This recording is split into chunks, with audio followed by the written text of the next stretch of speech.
מדרילים ומוקד של בנק, שזה חיה מאוד מאוד חכמה.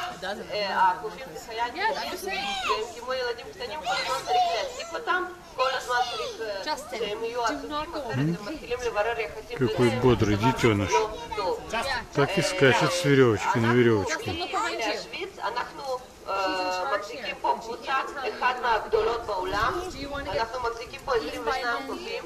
בדרך כלל יותר מ-18 הקבוצות של השפעת הן לא מוצלחות בסגל, זה דבר קשה.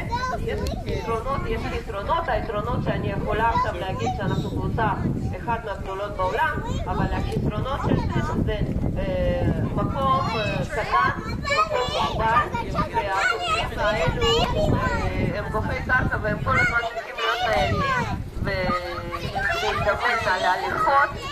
ובכלל אם תסתכלו על הקבוצה שלנו תבינו הקבוצות של המדרילים בצבע הם קופים מאוד מאוד רזים. יש לנו ממש מעט קופים כאלו יש להם השמנת יתר וזה גורם לבעיות מטבוליות, בעיות פרקי רגליים ומחלות ואי נוחות. אז זה בעצם הבעיה